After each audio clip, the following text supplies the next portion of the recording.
Prabowo Subianto memang dikenal sebagai presiden keras tanpa pandang bulu. Kemarahan sang presiden gak terkendali saat berpidato di depan TNI dan juga Polri. Ciri khas negara yang gagal adalah tentara dan polisi yang gagal.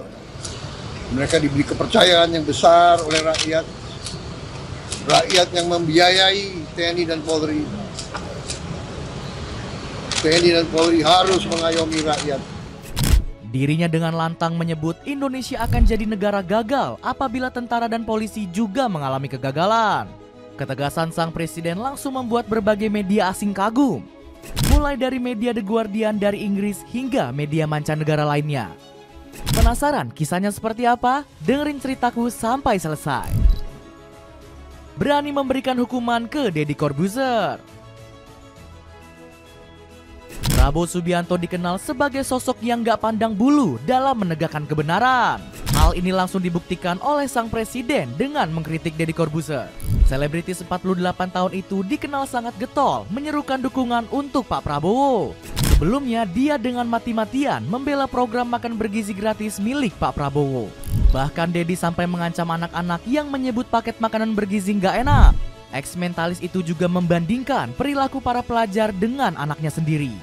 Sampai sekarang Aska kemanapun kalau ada syuting atau ada kerjaan yang dicari sama dia adalah nasi box karena kebiasaan. Gak pernah komplain enak gak enak dimakan sama dia. Nah ente komplain sekaya apa ente? Ujar Deddy. Sampai sekarang Aska kemanapun kalau ada syuting atau ada kerjaan yang dicari sama dia adalah nasi box karena kebiasaan. Gak pernah komplain enak gak enak, enak gak enak dimakan sama dia. Nah ente komplain sekaya apa ente? Pembelaan dari sang selebritis gak membuat Pak Prabowo pilih kasih. Malahan politikus asal Partai Gerindra itu membela anak-anak yang telah mengkritiknya. Sang presiden berupaya menerima seluruh kritik yang disampaikan siswa dengan berlapang dada. Ia juga mengecam keras perilaku Deddy yang dianggap sudah kelewatan. Pak Prabowo menyebut Deddy terlalu menghakimi warga dengan pernyataannya. Bahkan Pak Prabowo mengancam menghukum publik figur tersebut dengan disiplin militer. Seperti yang diketahui, Deddy mendapatkan gelar Letkol tituler saat Prabowo menjabat sebagai Menteri Pertahanan. Ancaman tersebut disampaikan langsung oleh TB Hasanuddin selaku perwira militer dan anggota DPR RI. Sesuai aturan perundang-undangan yang berlaku, prajurit tituler dapat dikenakan hukum disiplin militer, bahkan berlaku padanya hukum pidana militer. Kecam Hasanuddin.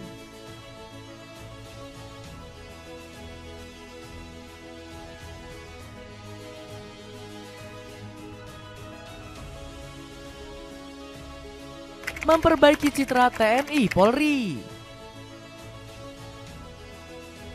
Kecintaan Pak Prabowo kepada Indonesia rasanya nggak perlu diragukan lagi. Pasalnya politikus 73 tahun itu rela melakukan apa saja demi mempertahankan kedaulatan tanah air. Bahkan Pak Prabowo mempunyai niat mulia untuk memperbaiki citra TNI dan Polri. Padahal di satu sisi ini bukanlah tugas dan tanggung jawabnya sebagai kepala negara. Meski begitu, politikus asal Partai Gerindra ini bersikukuh ingin mengembalikan martabat pejabat keamanan. Menurutnya, TNI dan Polri punya andil besar untuk menunjang kesuksesan Indonesia. Saudara-saudara sekalian, karena itu biasanya ciri khas negara yang gagal adalah tentara dan polisi yang gagal. Selain itu, Pak Prabowo juga menekankan TNI dan Polri untuk menjaga kepercayaan rakyat Indonesia.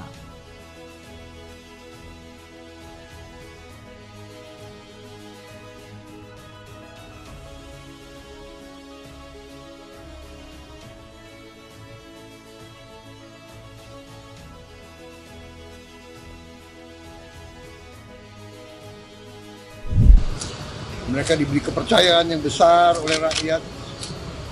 Rakyat yang membiayai TNI dan Polri. TNI dan Polri harus mengayomi rakyat. Omongan dari sang RI1 ini dinilai sangat masuk akal. Pasalnya, kepercayaan masyarakat kepada aparat sudah mulai luntur dalam beberapa tahun kebelakang. Hal ini diakibatkan berbagai kasus yang mencoreng citra mereka. Sebagai contoh, baru-baru ini seorang oknum polisi dipergoki warga memasuki asrama wanita. Oleh sebab itu, Pak Prabowo punya tantangan besar untuk mengembalikan simpati rakyat kepada TNI dan Polri. Pasalnya masalah ini masih menjadi PR besar sejak pemerintahan Pak Joko Widodo. Hal tersebut dikonfirmasi langsung oleh Oce Madril selaku peneliti dari Universitas Gadjah Mada. Menurutnya, kepercayaan publik belum kembali karena aparat masih dipandang sebagai mafia hukum. Dapatkan kaos singlet anak yang murah yang bisa kamu dapetin dengan banyak varian warna. Cek linknya di bawah ini. Rencana mengganti menteri yang gak becus. Prabowo Subianto juga gak tanggung-tanggung ketika dihadapkan dengan menteri-menterinya yang gak becus. Bahkan Ketua Umum Gerindra ini siap mengganti jajaran kabinet yang kerjanya lambat. Sistematika kerja di kabinet Prabowo itu sudah sangat jelas. Kalau kemudian itu nggak dijalankan, pasti akan ada evaluasi reshuffle. Ujar juru bicara Presiden Prabowo, Dhanil Anzar.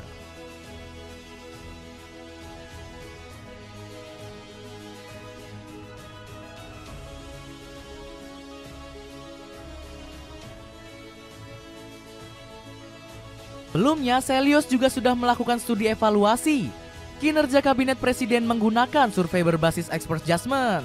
Studi ini melibatkan 95 jurnalis dari 44 lembaga pers kredibel. Studi Selyos mengungkapkan bahwa beberapa menteri memperoleh penilaian buruk. Dengan Menteri HAM Natalius Pigai, Menteri Koperasi Budi Aris Setiadi, Menteri ESDM Bahlil Lahadalia, Menteri Kehutanan Raja Juli Antoni, dan Menteri Desa dan Pembangunan Daerah Tertinggal Yandri Susanto. Tulis Selyos. Sementara itu, pengamat politik menilai reshuffle merupakan hak prerogatif presiden. Kebijakan ini wajar terutama bagi menteri yang gak memenuhi ekspektasi. Tentu saja Presiden Prabowo perlu mengevaluasi secara komprehensif kementerian apa saja yang gak bisa menerjemahkan visi misi dalam program di kementerian masing-masing. Ujar Arief Nurul Imam, Direktur Eksekutif Skala Data Indonesia. Pernyataan tersebut didukung oleh Sekjen Partai Gerindra Ahmad Muzani. Dirinya mengatakan bahwa pihaknya akan berkonsultasi dengan Prabowo terkait peluang reshuffle. Reshuffle kewenangan sepenuhnya ada di Presiden. Saya belum tanya, saya belum ketemu. Kami akan mengajukan waktu berkonsultasi dengan Presiden. Ujar Ahmad Muzani. Dapatkan pelangsing badan dari bahan herbal buat kamu yang punya masalah kelebihan berat badan. Cek linknya di bawah ini. Tanggapan media asing. Langkah luar biasa yang diambil Prabowo Subianto sebenarnya disorot berbagai media asing. Mereka menilai RI1 berusaha membenahi pemerintahan. Sebut saja The Guardian yang menyorot kritikan terhadap politisi 73 tahun tersebut. Media asal Inggris ini melaporkan bahwa Prabowo memprioritaskan masyarakat dalam mengambil keputusan. Buktinya Kevin O'Rourke memuji langkah Prabowo dalam membatalkan kenaikan PPN. Keputusan mencabut kenaikan PPN menunjukkan bahwa Prabowo tidak mau mengambil langkah yang mungkin dapat meresahkan masyarakat. Jelas O'Rourke kepada The Guardian. The Guardian juga dibuat salut dengan ketulusan Prabowo dalam membangun bangsa. Buktinya media yang bermarkas di London ini kagum melihat kepuasan rakyat terhadap kepemimpinan RI1.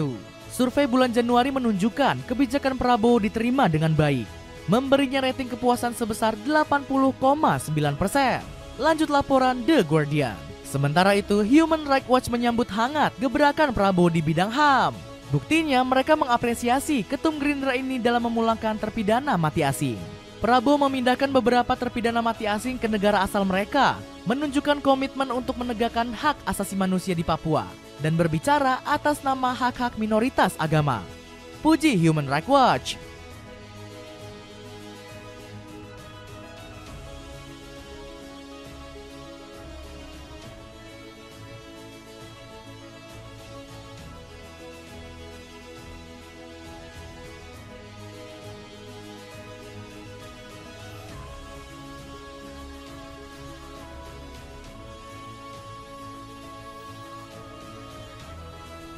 Gak heran lembaga ini menilai Prabowo bisa memimpin kemajuan HAM secara global. Pemerintahan Prabowo juga harus memimpin upaya memajukan hak asasi manusia secara global, termasuk melindungi warga sipil dalam konflik bersenjata dan memajukan keadilan internasional. Nah, jadi begitulah cerita pihak asing yang kagum dengan ketegasan Prabowo menertibkan TNI dan Polri. Gimana menurut kalian? Ada komentar tentang cerita tadi? Coba tulis komentar